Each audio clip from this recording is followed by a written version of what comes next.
తెలుగు రాష్ట్రాల్లో అన్ని కాలాల్లోనూ అధిక విస్తీర్ణంలో సాగు చేయబడుతున్న కూరగాయ పంట టొమాటో.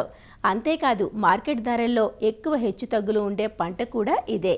ధరల విషయంలో ఎలాగున్నా పంటల సాగులో నాణ్యమైన దిగుబడులు పొందినప్పుడే రైతుకు గిట్టుబాటు అవుతుంది. ప్రస్తుతం పైరు నాటిన దశ నుంచి కోతల వరకు ఇలా అన్ని దశల్లోనూ ఉంది.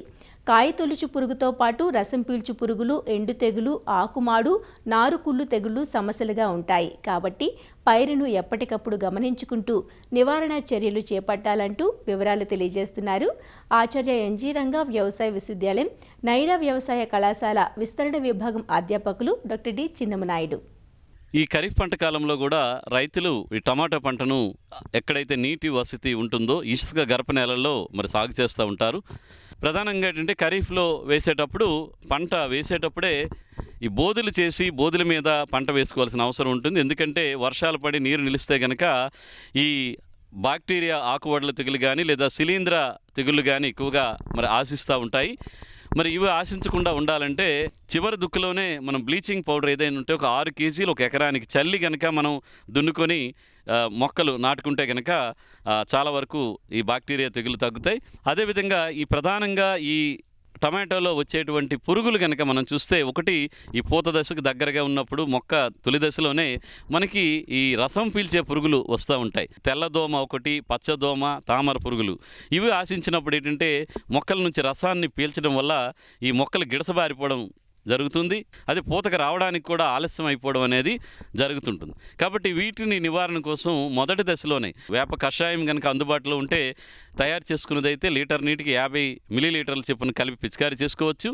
లేదనుకుంటే లీటర్ నీటికి 5 మిల్లీలీటర్ల చొప్పున వేప నూనె కలిపి కనుక పిచికారీ చేస్తే మనకి ఈ మొదటి దశలో వచ్చేటువంటి ఈ రసం పీల్చే పురుగులు కొంతవరకు తగ్గుతాయి. అదేవిధంగా ఈ ఏదైతే తెల్లదోమ, ఈ పచ్చదోమ ఇలాంటి రసం పీల్చే పురుగులు ఏంటంటే వీటి ద్వారా కొన్ని వైరస్ తెగుళ్ళు కూడా మనకి వ్యాప్తి చెందేటువంటి అవకాశం ఉంటుంది. కాబట్టి వైరస్ తెగుళ్ళని కనుక మనం సమర్థవంతంగా నివారించాలంటే ఈ రసం పీల్చే పురుగుల్ని తొలి దశ నుంచే గమనించుకొని మనం సరైనటువంటి జాగ్రత్తలు తీసుకోవాలి. ఒకటి మనం చెప్పుకున్నట్టు వేప కషాయము లేదా వేప మందు, వేప నూనె పిచికారీ చేసుకోవడం. దీంతో పాటుగా ఇంకా తెల్లదోమలు కనుక ఎక్కువగా ఉంటే మనకి ఇమిడాక్లోప్రిడ్ అనేటువంటి మందుని 0.3 మిల్లీలీటర్లు 1 లీటర్ నీటిగా చెప్పున కలిపి కానీ, లేదా పిప్రోనిల్ అనేటువంటి పురుగు మందుని 2 మిల్లీలీటర్లు 1 లీటర్ నీటికి కానీ, లేదా థయోమిథాక్సామ్ అనేటువంటి మందును 0.2 గ్రాములు 1 లీటర్ నీటికి చెప్పున కలిపి మనం గనక పిచికారీ చేసుకుంటే చాలా వరకు తెల్లదోమ కానీ పచ్చదోమలు కానీ చాలా వరకు మనకి నియంత్రించబడుతుంటాయి. ఇకపోతే టమాటాలో ఆర్థికంగా నష్టం కలిగజేసేటువంటి పురుగులు కనుక చూసుకుంటే ఈ కాయ తుల్చే పురుగు అంటే శనగపచ్చ పురుగు ఒకటి వస్తుంది. రబ్బర్ పురుగు అని చెప్పేసి ఇది కూడా కాయ తుల్చే పురుగుల కేటగిరీకే వస్తుంది. ఇవి ఆశించినప్పుడు కాయల్ని తొలిచేయటం, కాయలు ఎక్కడైతే రంధ్రాలు పడిపోతాయో అవి సరిగా ఎదుగుదల ఉండదు. అదేవిధంగా ఆ కాయలకి మార్కెట్లో కూడా ధర సరిగా ఉండదు. అంటే క్వాలిటీ అనేది చాలా వరకు తగ్గిపోయే అవకాశం ఉంటుంది. కాబట్టి వీటికి సంబంధించి కూడా మనం వేప సంబంధిత మందుల్ని తొలి దశలో పిచికారీ చేసుకోవాలి.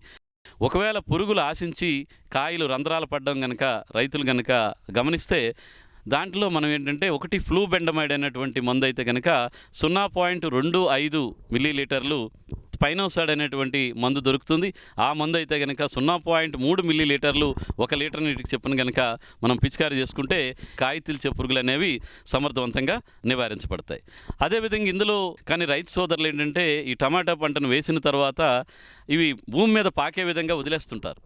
దీనివల్ల ఏంటంటే కాయ ఎప్పుడైతే భూమికి తగులుతుందో అక్కడ నుంచి భూమిలో ఉన్న శిలీంధ్రాలు ఈ టొమాటో కాయలకి పండ్లకి ఆశించి ఈ పండ్లు కుళ్ళిపోవడం, కాయలు కుళ్ళిపోవడం అనేది చాలా వరకు మనం చూస్తున్నాం. కాబట్టి రైతు సోదరులు ఏంటంటే ఎవరైతే ఖరీఫ్లో ఈ టమాటా పంటను వేస్తారో తప్పనిసరిగా బోధుల మీద వేసుకోవడం, అదేవిధంగా ట్రెల్లిస్ పద్ధతిలో ఈ టమాటా సాగును చేయాలి. దీనివల్ల ఏంటంటే ఈ కాయలు ఏవి కూడా భూమికి తాకకుండా ఉంటాయి. దీనివల్ల ఏంటంటే ఒకటి ఈ తెగుళ్ళు తగ్గడమే కాకుండా మనకి గాలి వెలుతురు బాగా ఉండి ఈ చీడపీడలు మిగతా పురుగులు కూడా తగ్గడానికి ఉంటుంది, పిచికారీ చేసుకోవడానికి అనువుగా ఉంటుంది. అదేవిధంగా కోతలు కూడా సమర్థంగా చేసుకోవడానికి ఉంటుంది. కాబట్టి ఈ ఖరీఫ్లో వేసేటప్పుడు ప్రత్యేకంగా ఈ ట్రెల్లిస్ పద్ధతిని రైతు సోదరులు పాటించగలిస్తే మనకి చాలా వరకు చీడపీడలు తగ్గడానికి ఆస్కారం ఉంటుంది. అదేవిధంగా మనకి ఈ పంట వేసేటప్పుడే ప్రతి 8 వరుసలు లేదంటే 16 వరుసలకి ఆవాలు లేదంటే బంతి కనుక వేసుకుంటే ఈ నులిపురుగుల నుంచి కూడా మనం పంటకి చాలా వరకు కాపాడుకోవడానికి ఆస్కారం ఉంటుంది. కొంతవరకు ఈ బంతి పంట నుంచి కూడా కొంత ఆదాయం తీసుకోవడానికి కూడా ఉంటుంది. అదేవిధంగా పంట చుట్టూ కూడా జొన్న కానీ మొక్కజొన్న కానీ కంచి పంటగా వేసుకుంటే చాలా వరకు మనకి రసం పీల్చే పురుగులు చాలా వరకు తగ్గేటువంటి ఆస్కారం ఉంటుంది. అవకాశం ఉంటుంది కనుక ఈ కాయ తొలిచే పురుగులు, రబ్బర్ పురుగుకు సంబంధించిన ఈ లింగాకర్షక బుట్టలు కూడా ఇప్పుడు అందుబాటులో ఉన్నాయి. దాన్ని కూడా మన పంట పూత దశకు చేరుకునే దశకే మనం గనక వీటికి సంబంధించినటువంటి లింగాకర్షక బుట్టలు ఎకరానికి ఒక 4 గనక పెట్టుకుంటే ఈ కాయ తిల్చే పురుగులు, రబ్బర్ పురుగు కానీ శనగపచ్చ పురుగు కానీ ఉధృతి అనేది మనం గమనించి తద్వారా మనం సరైనటువంటి సస్యరక్షణ చేపట్టడానికి ఆస్కారం ఉంటుంది. అదేవిధంగా రసం పీల్చే పురుగులు పసుపు జిగిరట్లయితే కనుక తెల్లదోమకి, నీలం జిగిరట్లయితే కనుక తామర పురుగులకి, ఇవి ఎకరానికి ఒక 15 నుంచి 20 అక్కడక్కడ కనుక మనం పంట నుంచి ఒక అడుగు నుంచి అరడుగు ఎత్తులో కనుక పెట్టుకోగలిగితే ఈ రసం పీల్చే పురుగులు ఉధృతి గమనించడం, అదేవిధంగా ఈ జిగురట్ల వల్ల కొంత ఈ రసం పీల్చే పురుగులు ఉధృతిని కూడా తగ్గించుకోవడానికి ఆస్కారం ఉంటుంది. ఇప్పుడు మనం చెప్పుకున్నటువంటి యాజమాన్య పద్ధతులు కనుక పాటించగలిగితే ఖరీఫ్ పంట కాలంలో కూడా టమాటా నుంచి మంచి నికర ఆదాయం తీసుకోవడానికి అవకాశం ఉంటుంది.